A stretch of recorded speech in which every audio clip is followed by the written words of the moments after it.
हरिशंकर तिवारी और आप देख रहे हैं न्यूज़ 24 व्यूज। इस समय मैं चैनपुर ग्राम में हूं, जो कि सहरसा जिला अंतर्गत एक महान ग्राम के रूप में जाना जाता है। और इस ग्राम में जैसा कि आप जानते हैं कि आधुनिक विद्यापति मधुकांत मिश्र मधुकर जी का ये गांव है। बाबा नीलकंठ और काली माँ का स्थान यहाँ प्रसिद्ध है और हर साल यहाँ पर काली पूजा के अवसर पर भव्य सांस्कृतिक कार्यक्रम का आयोजन होता है। से मिथिला वर्णन में अहाँ के खाटी सहरसा भेटल मंडन में सभ्यता और तहना अहाँ सबके प्रति आभार और संजोग जो प्रांजल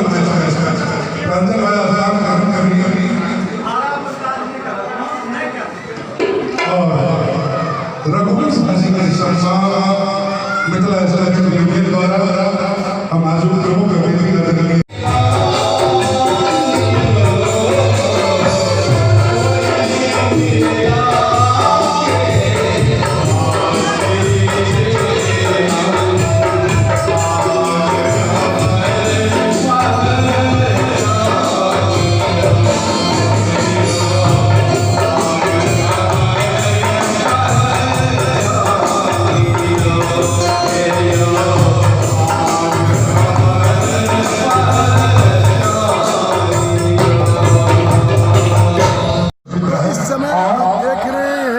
चैनपुर में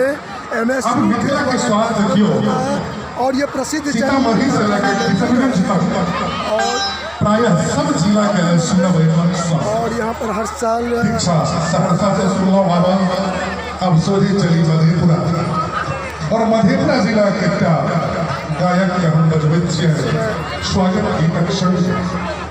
हालांकि सहरसा में चिर परिचित से सबके मध्य, लेकिन हम उनका गिनती करें मधेपुरा से मधेपुरा के उपस्थिति से हो मैथिली में तहिना और स्वागत गीतक संग भाई रघुवंश। मेला होता है और उसमें विभिन्न प्रकार के सांस्कृतिक कार्यक्रमों का आयोजन होता है। और इस आयोजन में इस बार हमारे साथ आज के जो है जाने माने साहित्यकार, ज्ञानपीठ और साहित्य अकादमी से पुरस्कृत अरुणाव जी हैं। अरुणाव जी, आपका बहुत बहुत स्वागत है। जी नमस्कार। गाँव में कार्यक्रम हो रहा है, आप अपने गांव के बारे में थोड़ा बताएं। देखिए, मैं इस न्यूज़ 24 के माध्यम से ये कहना चाहता हूँ कि हमारे गांव में यानी चैनपुर एक बहुत ऐतिहासिक गांव है। अगर आप समग्रता में मिथिला क्षेत्र में बात करें तो महिषी, चैनपुर, बनगांव, पचगछिया, ये सब बहुत पुराने गांव हैं इस मिथिला क्षेत्र के अंतर्गत सहरसा ज़िले में, जिसमें यहाँ का जो स्थानीय काली पूजा मेला है। एक मिनट के लिए मैं चैनपुर के कुछ प्रमुख हस्तियों के बारे में, जो हमारे पुरखे थे, जो पूर्वज थे, उनके बारे में बहुत संक्षेप में कहना चाहूँगा। यह गांव भगीरथ ठाकुर का बसाया हुआ एक गांव है और इस गांव से बहुत शास्त्रीय विद्वान वगैरह इस गांव से हुए हैं। महामहोपाध्याय पंडित अमृतनाथ झा, महामहोपाध्याय पंडित अर्जुन झा, महामहोपाध्याय पंडित काशीनाथ मिश्र और ऐसे जो संस्कृत की एक विराट परंपरा यहाँ रही है और उसके अध्ययन अध्यापन की। इसके साथ भी अनेक बड़े वरेण्य पंडित हुए इस गांव के अंदर। और अभी भी आप देखें तो जो बौद्धिक तबका है, जो सांस्कृतिक तबका है, उसमें इस गांव की एक सक्रिय उपस्थिति राष्ट्रीय स्तर पर है। मैं इस गांव का हूँ इस नाते नहीं कह रहा हूँ, बल्कि आप अगर मेरे अलावा बात करें तो इस गांव से इस समय महात्मा गांधी अंतर्राष्ट्रीय हिंदी विश्वविद्यालय वर्धा, जो कि एक ऐतिहासिक विश्वविद्यालय है, उसके प्रोफेसर गोपाल कृष्ण ठाकुर जी हमारे ग्रामीण हैं। और बड़े गर्व के साथ ये कहना पड़ रहा है कि इसी गांव से संस्कृत के बड़े प्रसिद्ध विद्वान हैं और इस समय सेंट स्टीफेंस कॉलेज दिल्ली में प्रोफेसर हैं प्रोफेसर पंकज मिश्रा जी। इसी गांव से अभी SCERT दिल्ली में प्रोफेसर हैं डॉक्टर अरविंद झा जी। तो ये गांव अपने आप में एक ऐतिहासिक गांव है। कई ब्यूरोक्रेट्स। और आप स्वयं भी NCERT में हैं? जी, मैं स्वयं NCERT में असिस्टेंट प्रोफेसर के पद पर भोपाल केंद्र में पदस्थापित हूँ। तो ये बताइए कि चैनपुर से आप निकल के इतने आगे तक बढ़े हैं, जी तो कैसी रही आपकी ये यात्रा। यात्रा?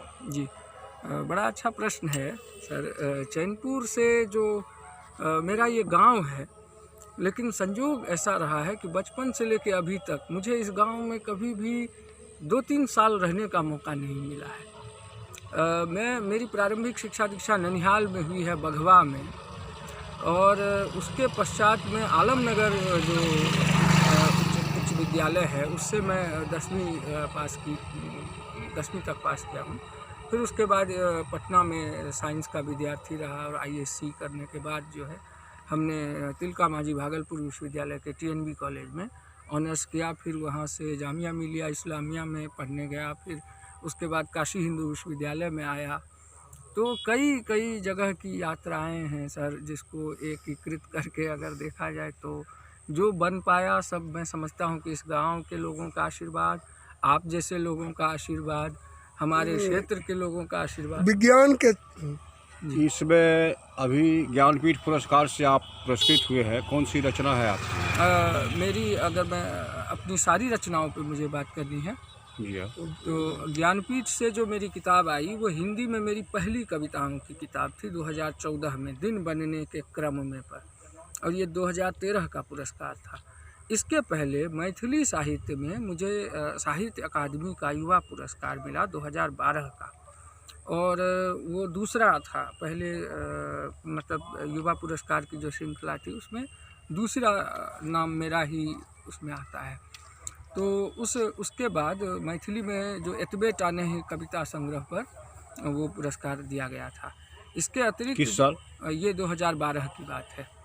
इसके पहले चेतना समिति ने माहेश्वरी सिंह महेश ग्रंथ पुरस्कार दिया। फिर बीच में अभी एक महेश अंजुम स्मृति सम्मान जो केदारनाथ अग्रवाल शोधपीठ बांदा उत्तर प्रदेश का बहुत प्रतिष्ठित सम्मान है, वो मिला है। तो इसके साथ ही और भी देशील बैना सम्मान हैदराबाद में। तो इसमें अभी जो मैथिली की जो दशा और दिशा है जी, उसके संदर्भ में आपको क्या कहना है? देखिए सर, मैथिली एक ऐसी भाषा है, हम सब लोगों की जो हम सब लोगों को इस बात पर गर्व होना चाहिए कि हमारी मातृभाषा मैथिली है। वो मातृभाषा जो कि मातृभाषा स्वयं में बहुत मीठी होती है, और उसमें भी मैथिली, यानी कि एक तो पूर्वी भारत में मिठास के लिए जाना जाता है। ये पूर्वी भारत जो है पूरा बिहार, बंगाल, उड़ीसा, झारखंड और आप अंडमान निकोबार तक देख लीजिए, ये जो पूर्वी क्षेत्र है ये अपनी मिठास के लिए ही जाना जाता है। यहाँ एक एक क्षेत्र की अपनी अपनी मिठाई और प्रसिद्ध मिठाई है। रसगुल्ले तक के लिए विवाद है कि उड़िया भाषा की खोज है कि बांग्ला भाषी समाज की। इसके साथ ही बहुत सारी चीज़ें हैं। तो इसमें जो अपना मिथिला क्षेत्र है यह उस सब में सबसे मतलब मीठी भाषा है, क्योंकि ये सारी पूर्वी भाषाओं का प्रवेश द्वार है मैथिली।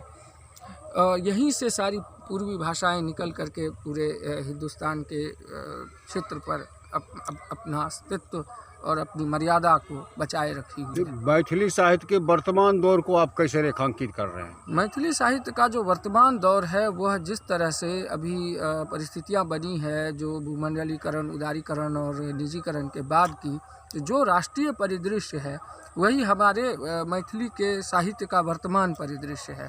एक तरफ प्रतिरोध आपको दिखाई देगा और एक तरफ कहीं ना कहीं से एक प्रकृति, अपनी संस्कृति को बचाने की जद्दोजहद, मैथिली भाषा के भीतर के कवि लोग जो लिख रहे हैं, पढ़ रहे हैं आज, उसमें ख़ास तौर पे यही है कि हमारी पीढ़ी जो युवा पीढ़ी है, इसके बाद भी अभी एक पीढ़ी बन चुकी है। तो ये जो पूरी पीढ़ी है वर्तमान में उपस्थित, वो अपने समय समाज का मूल्यांकन बहुत ही सक्षम तरीके से कर रही है, और उस पीढ़ी को ये मालूम है कि आखिरकार उसको क्या करना चाहिए।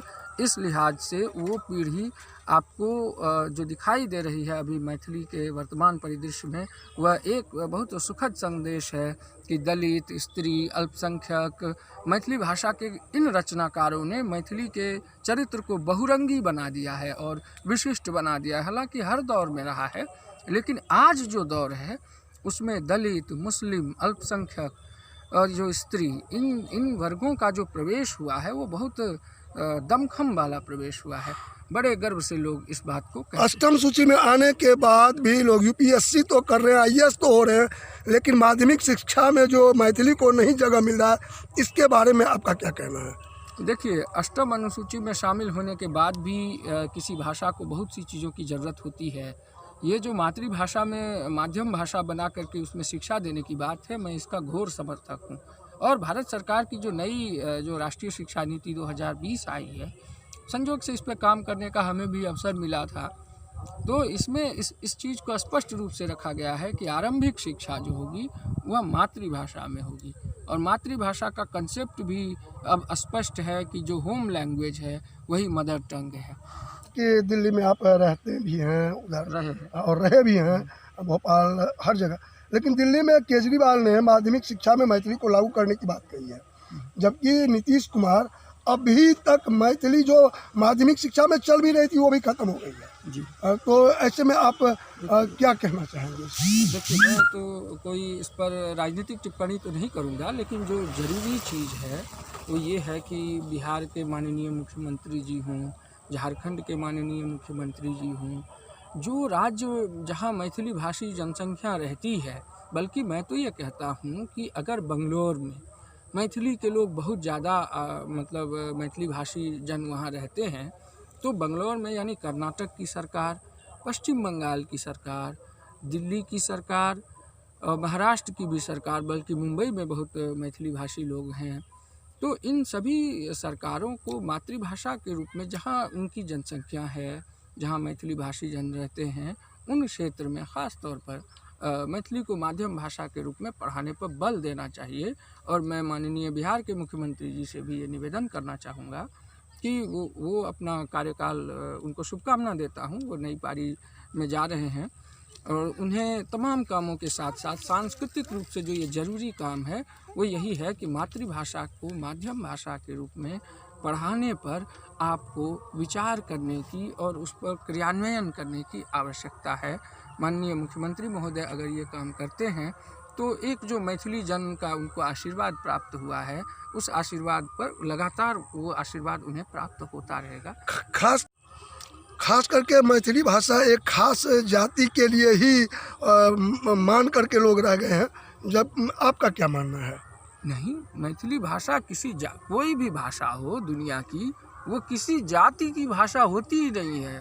भाषा सामाजिक संपत्ति है। भाषा इस क्षेत्र की, इस समाज के प्रत्येक वर्ग की, मैं तो कहता हूँ कि हर जाति, हर धर्म, हर लिंग, हर नस्ल, मैं तो कहता हूँ कि जो 3 तरह के जेंडर की आज जो बात होती है, मतलब चाहे वो मेल हो, मैस्कुलिन हो, फेमिनिन हो या ट्रांसजेंडर हो, सबकी भाषा मैथिली है। जो इस क्षेत्र के निवासी हैं, इस क्षेत्र के चाहे वो हिंदू हैं, इस क्षेत्र के चाहे वो मुस्लिम हैं, इस क्षेत्र के चाहे वो सिख हैं, चाहे कोई मिशनरी से जुड़े लोग हैं, ईसाई हैं, क्रिश्चियन हैं, जैन, बौद्ध, पारसी हैं, कोई भी अगर एक अल्पसंख्यक भाषा भी है, अल्पसंख्यक से अल्पसंख्यक समुदाय के लोगों की भाषा यहाँ मैथिली है और वे लोग बहुत उस चीज़ को मानते हैं और उनको अब आवश्यकता आ गई है कि अपनी भाषा संस्कृति को संरक्षित होकर के, संरक्षित कराने की दिशा में संगठित होकर के साझा उपक्रम बना करके एक प्रयास करने की। साहित्यकारों और ख़ास तौर से जो नए साहित्यकार या कवि लोग उभर के आ रहे हैं उनके लिए और मिथिलांचल के जो लोग हैं उसके लिए इन विभिन्न पर्वों के बीच चैनपुर से आपका क्या संदेश है? मैं पहले तो आपको एक चीज़ करेक्ट करना चाहता हूँ कि मिथिलांचल शब्द का मैं प्रयोग नहीं करता। मुझे ये शब्द अनावश्यक लगता है। मुझे मिथिला एक क्षेत्र है, सिर्फ अंचल नहीं है, उसकी एक क्षेत्रीय सांस्कृतिक विरासत है, इसलिए मैं मिथिला कहता हूँ। जी। तो मिथिला के जो अभी जो हमारे साथ के जो साहित्यकार मित्र लोग हैं, सबको दीपावली की हार्दिक शुभकामनाएं दे रहा हूँ। इसके साथ ही आप सब लोगों को, हम सब लोगों को एक बड़ी जवाबदेही आई है, जिसका साहित्य संस्कृति को बचाने की दिशा में जिसका एक पालन करना, जिसका काम करना हम सब लोगों का साझा नैतिक उपक्रम साबित हो, इस दिशा में हम सब लोगों को विचार करने की जरूरत है। तो मिथिला और मैथिली को किस तरह से संरक्षित किया जाए, इसके लिए एक बहुत बड़ी जवाबदेही अरुणाभ जी ने कहा कि हम सब के ऊपर है और हम सब को मिलकर के मिथिला और मैथिली के लिए तन मन और धन से काम करना चाहिए। इसी के बल पर मिथिला और मैथिली आगे बढ़ेगा, यहाँ के लोग आगे बढ़ेंगे। प्रांजल जी के साथ मैं हरिशंकर तिवारी, कैमरा पर्सन के साथ हरिशंकर, सहरसा, चैनपुर, बिहार।